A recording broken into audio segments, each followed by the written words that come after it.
పంటల సాగుకు ప్రధానంగా కావాల్సింది నీరు. అందుకే సాగునీటి కోసం రైతులు పడే పాట్లు అన్ని ఇన్ని కావు. ఆ అన్నదాత పొలంలోనూ నీరు లేదు. గత 10 ఏళ్లుగా ఏకంగా 50 బోర్లు వేసినా ఒక్క దాంట్లో కూడా చుక్క నీటి జాడ కనిపించలేదు. అయినా నిరాశ చెందలేదు. సాగుపై ఉన్న మమకారం చావలేదు. నీటి కోసం భగీరథ ప్రయత్నమే చేశాడు. శ్రమకు తగ్గ ఫలితాన్ని దక్కించుకున్నాడు. సాగునీటి కోసం ఓ రైతన్న ఎంతో సాహసం చేశాడు. 10 ఏళ్లు పోరాడాడు. 50కి పైగా బోర్లు వేశాడు. అయినా ఫలితం దక్కలేదు. సాగు మీద ప్రేమ చావలేదు.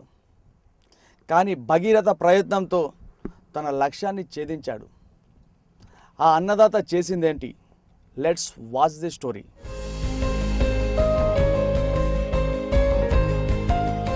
కామారెడ్డి జిల్లా సదాశివనగర్ మండలం అడ్లూర్ ఎల్లారెడ్డికి చెందిన రాజులింగం అనే రైతుకు వ్యవసాయం అంటే అమితాసక్తి. తనకున్న 10 ఎకరాల పొలంలో గత 10 ఏళ్ల నుంచి సాగు కోసం బోర్లు వేస్తూనే ఉన్నారు. కానీ 1 అరా బోరు తప్ప మిగిలినవన్నీ ఫెయిల్ అయ్యాయి. ఏ ఒక్క బోరులో కూడా నీరు రాలేదు. 10 ఏళ్ల నుంచి నీటి కోసం బోర్లు వేస్తూ నీటి కోసం నిరీక్షిస్తూనే ఉన్నాడు. కానీ చుక్క నీరు కూడా అతన్ని కనికరించలేదు. జలం కోసం ఈ రైతు దశాబ్ద కాలంగా పరితపిస్తూ వచ్చారు. 1 కాదు 2 కాదు, 10 ఏళ్ల కాలంలో ఏకంగా 50 బోర్లు తవ్వించి విసిగిపోయాడు. 50 బోర్లు విఫలమైన తరువాత బావి నిర్మాణం ఆలోచన వచ్చింది.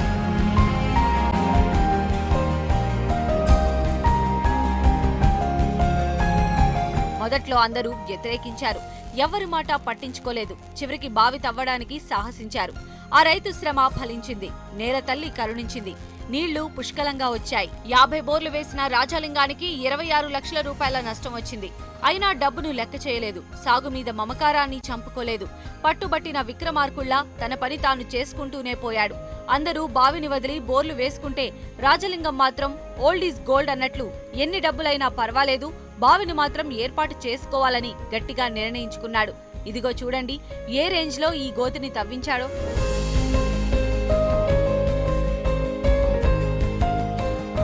బావిని తవ్వగానే పుష్కలంగా నీరు రావటం మొదలైంది.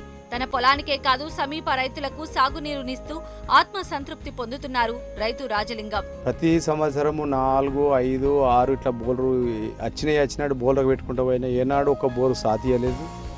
ఇప్పటిదాకా దాదాపు ఒక 50 బోర్ల పైన వేసిన, ఒక 20 లక్షల రూపాయల ఖర్చు పెట్టినా అయినా ఫలించలేదు.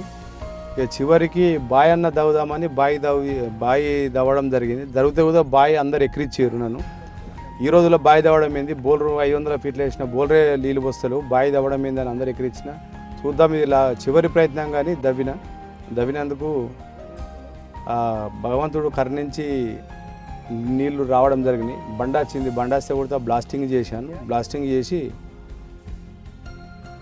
నీళ్లు ఇప్పుడు దాదాపు 4 మీటర్ల నీళ్లు రావడం జరిగినాయి. రాజలింగం ఉప్పలవాయి శివార్లో 11 ఎకరాల భూమిని 10 ఏళ్ల క్రితం కొనుగోలు చేశారు. 10 ఏళ్ల వ్యవధిలో పొలంలోని వివిధ ప్రాంతాల్లో దాదాపు 50 బోర్లు వేశారు. అదంతా రాళ్లతో నిండిన భూమి కావడంతో 2-3 చోట్ల వేసిన బోర్లలో మాత్రం సన్నని ధారతో నీళ్లు కనిపించడం మినహా ఆయన ఆశలు ఫలించలేదు. సఫలమైన ఆలోచన కాస్త నీటి జాడ కనిపించిన చోట బావి తవ్వితే ఎలా ఉంటుంది? 4 నెలల క్రితం వచ్చిన ఈ ఆలోచన ఆయన్ని అంతర్మథనంలో పడేసింది. లక్షలు వెచ్చించి చేసే ఆ ప్రయత్నం ఫలించకపోతే అన్న సంశయం వెంటాడింది. అయినా ఈ చివరి ప్రయత్నంతో తన భవిష్యత్తును నిర్ణయించుకోవాలన్న ఆయన కష్టే ఫలే అన్న సూత్రాన్ని అమలు చేయడానికే సిద్ధమయ్యారు. ప్రయత్నం చేస్తూ ఉంటే ఏదైనా సాధ్యం కాదన్నది ఏది లేదు. ప్రయత్నము చేయకుండా విడిసపెడితే అది అటు కాకుండా ఇటు కాకుండా పోతాం. కాబట్టి చేస్తూ పోతుంటేనే దేవుడు ఒకసారి కాకపోతే ఒకసారి అది ప్రయోగాన్ని ఫలితం దక్కుతుందని నా యొక్క రైతుగా మనవి. అయితే బావి లేదంటే వర్షపు నీటిని నిల్వ చేసే ఉద్దేశంతో వ్యయ ప్రయాసల కోర్చి యంత్రాలతో దాదాపు 20 మీటర్ల లోతు, 42 చదరపు అడుగుల వ్యాసంతో భారీ బావి తవ్వించారు. 20 మీటర్ల లోతు తవ్విన తరువాత నీటి జాడ కనిపించడంతో ఆయన ఆనందానికి అవధుల్లేవు. ప్రస్తుతం బావిలో 4 మీటర్ల మేర నీళ్లు నిలుస్తున్నాయి. నూతి అరల్లో 8 చోట్ల అడ్డంగా దాదాపు 100 అడుగుల పొడవున చేసిన రంధ్రాల నుంచి నీళ్లు ఊరుతూ ఉండడంతో అందులోని నీటి మట్టం స్థిరంగా ఉంటోంది. వర్షపు నీరు బావిలోకి వెళ్లేందుకు ఏర్పాట్లు చేశారు. బావి నిర్మాణం ఇంకా పూర్తి కాకపోయినా ఆ నీటితో 2 ఎకరాల్లో వరి సాగు చేసి ఎకరాకు 45 క్వింటాళ్ల దిగుబడి సాధించాడు ఈ రైతు. రబీలో సమీప రైతులకు బావి నీటిని అందించి ఆదర్శంగా నిలిచారు. పట్టుదల ఉంటే సాధించలేనిదేదీ లేదని నిరూపించాడు ఈ అన్నదాత. సాగు మీదున్న ప్రేమ తన ఆకాంక్షను నెరవేర్చింది. తన పొలంలోనే కాదు ఇతర రైతులకు సాగునీరు అందిస్తూ సాయం చేస్తున్నాడు. కృషి చేస్తేనే ఫలితం దక్కుతుందనడానికి నిలువెత్తు నిదర్శనంగా నిలిచాడు ఈ రైతన్న.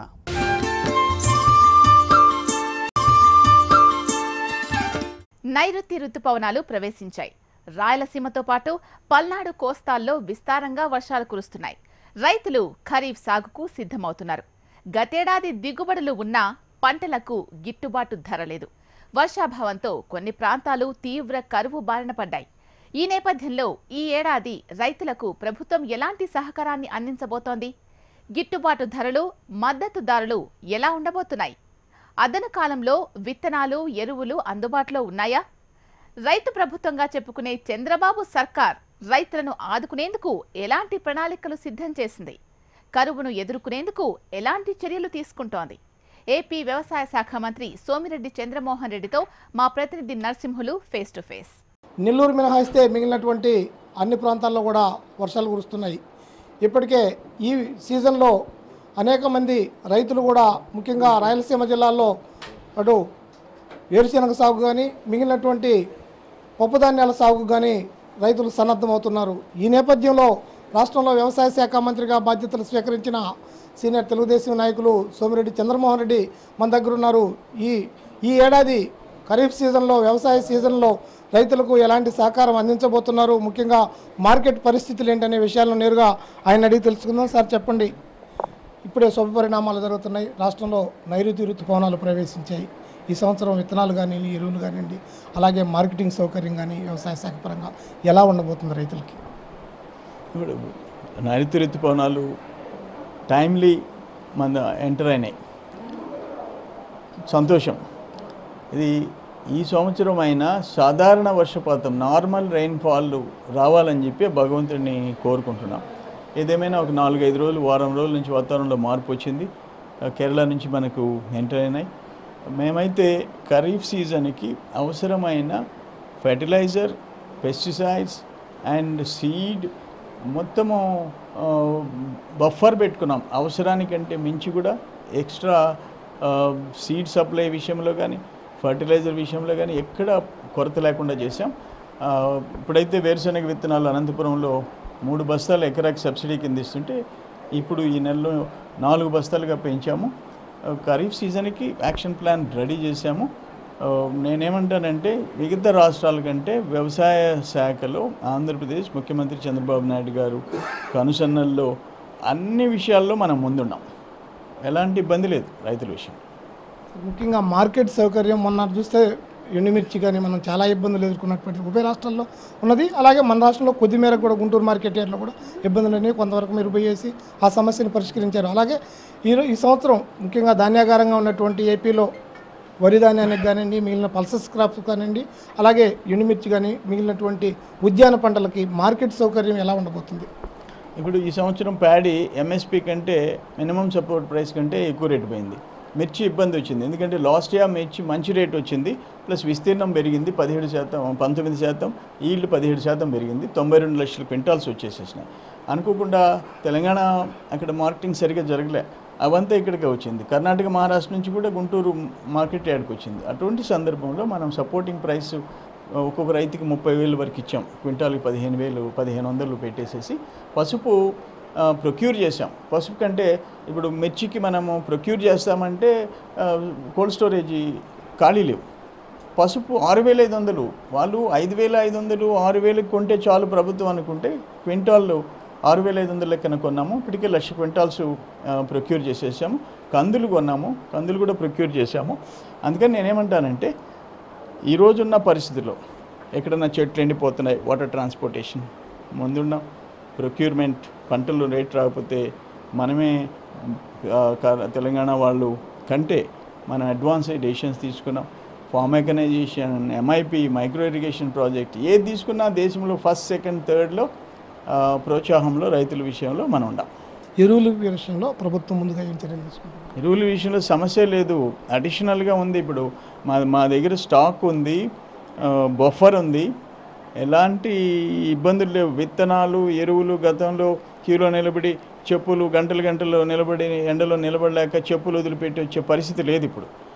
అన్నీ రైతులకి ఎలాంటి ఇబ్బంది లేకుండా బయోమెట్రిక్ పెట్టేసేసాము, ఆన్లైన్ చేసేసాము. గత పరిస్థితులు ఈరోజు ఎక్కడ లేవు, అన్నీ సార్ట్అవుట్ చేసాము.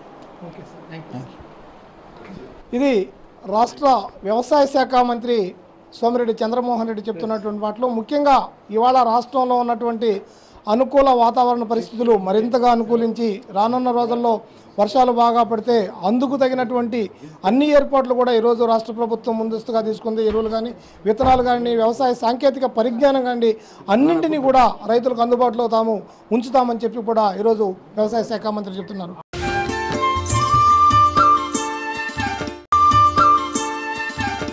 గుంటూరు జిల్లాలో తెనాలి చుట్టుపక్కల ప్రాంతాలలో అరటి, కంద పంటలు పండించడం రైతులకు సంప్రదాయంగా వస్తుంది.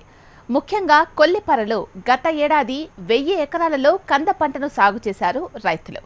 కొల్లిపరలోని కొందరు రైతులు గత ఏడాది బీహార్ కంద వేశారు.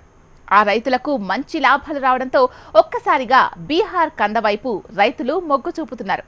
దీంతో బీహార్ కంద విత్తనానికి భారీ డిమాండ్ పెరిగింది.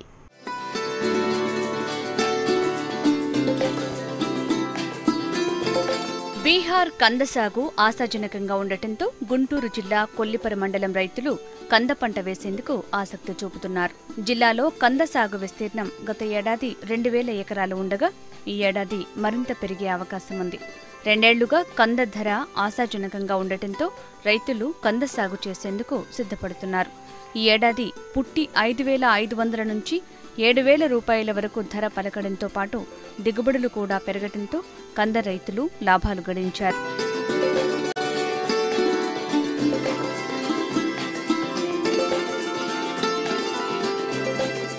దుగ్గిరాల, కొల్లూరు, కొల్లిపర మండలాల్లో రైతులు కంద పంటను సాగు చేయటంలో ముందంజలో ఉన్నారు. గ్రామాల్లోనే రైతులు కంద విత్తనాన్ని వేయటం ప్రారంభించారు.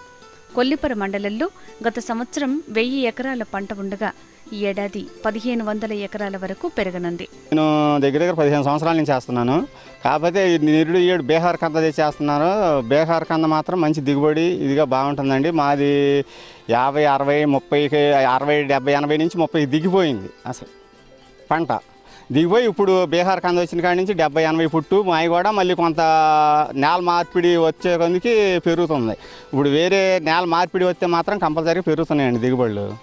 అది మాకు ఈ చుట్టుపక్కల ఇప్పుడు ఈ సంవత్సరం 1500 ఎకరం దాకా వేస్తున్నారు మండలం మొత్తం చుట్టుపక్కల. వచ్చే సంవత్సరం ఇంకా బాగానే ఉండిద్దని అనుకుంటున్నాము. దీంట్లో పెట్టుబడి ముందల దుక్కి దున్ని పెంటపోగు అవి వేస్తామండి ఎరువులు దుక్కిలోనే. అక్కడి నుంచి తర్వాత మామూలుగా డ్రిప్పు వీటిలో అయితే పిండ్లు పెడతా ఉంటాం. 3 కానీ ఇట్లా కాల్షియం నైట్రేటు ఈ టైపు అంతా పెడతా ఉంటాము. అక్కడి నుంచి చాకిరి కూడా దీన్ని చాలా తక్కువ అండి. 2వ పంట కూడా వేయచ్చు.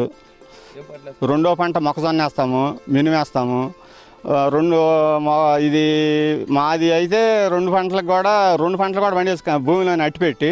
కాకపోతే బీహార్ది అయితే ఇప్పుడు చూడాలి ఆగిద్దా ఆగదని కొత్తగా తెచ్చేసాం కదా. కాకపోతే కన్నా దిగుబడి మాత్రం మాకన్నా బాగానే వస్తుంది ఇక్కడ ఇత్తనం కన్నా, పాత ఇత్తనం కన్నా. 7 నెలలు పంట అండి. 7 నెలలు. ఇప్పుడు మే నెలలో దొక్కుతాము ఎక్కువగా. మే నెల దొక్కితే అక్టోబర్ నుంచి తోమతం మొదలయ్యిద్ది, క్రాప్ వచ్చిద్ది. ఆదాయం మామూలుగా ఈ సంవత్సరం అయితే దీని ఇత్తనం కొని చేయాలంటే 2 లక్షలు అవుతుందండి పెట్టుబడి. మగతా కానీ మొత్తం కంప్లీటు. ఈ సంవత్సరం ప్రాఫిట్ ఈ సంవత్సరం బీహార్ కంద వేసిన వాళ్ళకే 1.5 లక్షల దాకా మిగిలినాయండి. రైతులు కంద సాగుపై ఆసక్తి చూపటంతో కంద విత్తనానికి మరింత డిమాండ్ పెరిగింది. 2 వారాల కిందట పుట్టి కంద విత్తనం ధర 225 కిలోలు 6000 రూపాయల వరకు ఉంది. అటువంటిది ప్రస్తుతం 7000 రూపాయల వరకు ధర పలుకుతుంది. ఇక్కడ ఏమో సైజు రావట్లేదు. అక్కడ కొంచెం సైజు వచ్చి 70, 80, 90 ఫుట్ దాకా వచ్చిద్దని అనుకుంటున్నారు. ఇక్కడ ఖర్చు వచ్చేసరికి 7 నెలల పంట ఇది. ఖర్చు 1.5 లక్షన్నర 2 లక్షల దాకా అయింది ఎకరానికి. విత్తనం కొనుక్కు అంతా కలిపి 1.5 లక్షన్నర 2 లక్షల దాకా కావచ్చు. రేటు ఉంటే కొంచెం డబ్బులు కనపడతా ఉంటాయి. ఇప్పుడు 7,000, 8,000 అట్లా ఉంది. బీహార్ కంద విత్తనం రకం తేమకు తెగుళ్లకు తట్టుకొని మంచి దిగుబడి ఇస్తుంది. ఇది 6 నెలల పంట. డిమాండ్ పెరగడంతో రైతులు కంద విత్తనాన్ని వేయటానికి మొగ్గు చూపుతున్నారు. దీంతో బీహార్ కంద పుట్టి విత్తనం ధర 9,000 రూపాయలకు చేరుకుంది. బీహార్ కంద కూడా మంచి సైజులో పెరుగుతుండటంతో రైతులు అటువైపు మొగ్గు చూపుతున్నారు. 20 సంవత్సరాలు చేస్తున్నానండి కంద. చేస్తే ఈ వరకు 100 కొంద అయింది. ఇప్పుడు రాను రాను ఉండే కొందకి తెగుళ్ళు పడి కొద్దిగా తగ్గిపోయింది. ఇప్పుడు బీహార్ కంద వేస్తున్నారు. అది నూటికి 70-80 అవుతుంది. అదే అందరూ ఏడు చేస్తున్నారు. పెట్టుబడి కూడా కొద్ది పెద్దగా పిండి బండి అక్కర్లేదు, పెంటపోగు వీటికే బాగా అయినాయి. ఎకరానికి 1,50,000 గట్టిగా అయిద్దండి. ఇప్పుడు ఎంత లాభం వచ్చిందంటే అయ్యేదాన్ని బట్టి 60 ఫుట్ అవుతుంది అనుకోండి. 60 ఫుట్ అయితే ఈ వరకు అయితే రేటు లేదుగా, ఇప్పుడు కొద్ది రేటు కలిగింది. రేటు కలిగితే ఇప్పుడు 6-7 కొంటున్నారుగా. వర్షాలు పడటంతో కంద పంట వేయటానికి రైతులు సిద్ధమవుతున్నారు. ఈ పంట ఉండగానే మరో పంట వేయొచ్చంటున్నారు. ఏపీ కంద కంటే బీహార్ పంట చాలా బాగుందని, మంచి గిట్టుబాటు వస్తుందని రైతులు చెప్తున్నారు.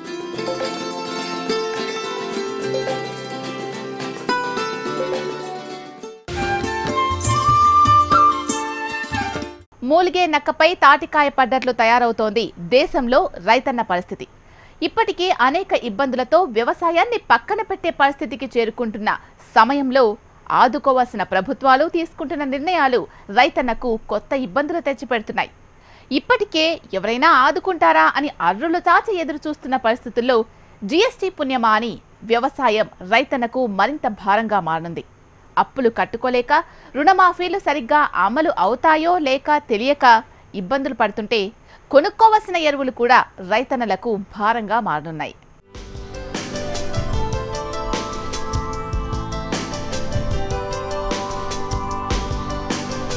దేశవ్యాప్తంగా ఏకీకృత పన్ను విధానం కోసం తీసుకువస్తున్న జీఎస్టీతో రైతులపై మరింత భారం పడనుంది. ఎరువులపై ప్రస్తుతం 4 నుంచి 8% మధ్య పన్నులుండగా జీఎస్టీలో ఎరువులపై 12% పన్ను విధించేలా జీఎస్టీ కౌన్సిల్ నిర్ణయించింది. దీంతో ఎరువులు, సూక్ష్మ పోషకాల విక్రయ ధరలు అనివార్యంగా పెరగనున్నాయి. దీనివల్ల సాగు వ్యయం పెరుగుతుందని, ఎరువుల వినియోగంలో సమతుల్యత దెబ్బతింటుందని ఎరువుల కంపెనీలు వాదిస్తున్నాయి. తెలంగాణ రాష్ట్రంలో ఈ వానాకాలంలో 8 లక్షల టన్నులు, యాసంగిలో 5.5 లక్షల టన్నుల యూరియా సరఫరా చేసేందుకు ప్రభుత్వం ప్రణాళికలు రూపొందించింది. ప్రస్తుతం రాష్ట్రంలో ఎరువులపై 4 నుంచి 8% వరకు ఉన్న పన్ను జీఎస్టీ అమలుతో 12%కి పెరగనుంది. దీంతో యూరియా ధర టన్నుకు ఏకంగా 300 రూపాయల నుంచి 400 రూపాయల వరకు పెరిగే అవకాశం ఉన్నట్టు మార్కెట్ వర్గాలు తెలిపాయి. ఎరువుల తయారీకి వినియోగించే అమోనియా, ఫాస్ఫరిక్ ఆమ్లం వంటి ముడి సరుకులపై 18% జీఎస్టీ ఉంటుంది. పన్ను ఒకేసారి పెంచి ప్రస్తుత ధరల్లోనే అమ్మాలని చెబితే తాము నష్టపోయే ప్రమాదం ఉందని ఎరువుల కంపెనీలు పేర్కొంటున్నాయి.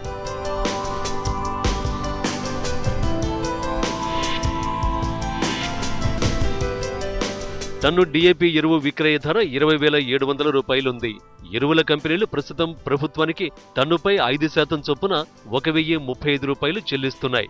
దీన్ని 12%కి పెంచితే 2,484 రూపాయల చొప్పున చెల్లించాలి. ఒకేసారి అదనంగా 1,449 రూపాయలు పెంచితే ఈ భారం రైతుల నుంచి వసూలు చేయక తప్పదని కంపెనీలు స్పష్టం చేస్తున్నాయి. ప్రస్తుతం ఎరువులపై ఎటువంటి సర్వీస్ ట్యాక్సు లేదు. కానీ ఎరువుల రవాణాపై 5% జీఎస్టీ విధించడంతో ఎరువుల చిల్లర ధరలు పెరిగే అవకాశం ఉందని వ్యవసాయ నిపుణులు చెబుతున్నారు.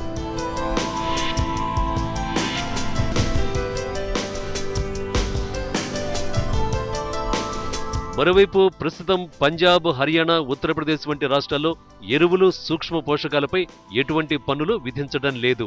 అయితే తెలంగాణ వంటి పలు రాష్ట్రాల్లో మాత్రం నామమాత్రపు పన్నులున్నాయి. దీంతో కొత్తగా మోడీ ప్రభుత్వం నిర్ణయించిన జీఎస్టీతో ఆయా రాష్ట్రాల్లో ఎరువుల ధరలు ఎక్కువగా పెరిగే అవకాశం ఉంది. వీటికి తోడు రోడ్డు రవాణాపై 5% జీఎస్టీ విధించడం వల్ల కూడా ఎరువుల చిల్లర ధరలపై ప్రభావం పడనుంది. ప్రస్తుతం ఎరువుల రవాణాపై ఎటువంటి సర్వీస్ ట్యాక్స్ లేకపోవడం మనం గమనించాల్సిన విషయం.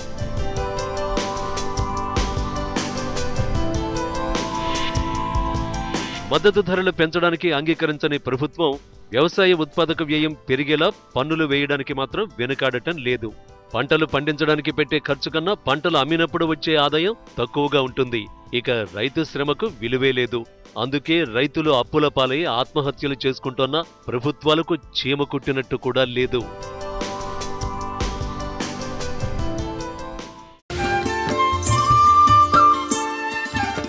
ఇవి వాటి స్టెర్లింగ్ పంప్స్ సమర్పించు నెలతల్లి కార్యక్రమం విశేషాలు. చూస్తూనే ఉండండి హెచ్ఎం టీవీ.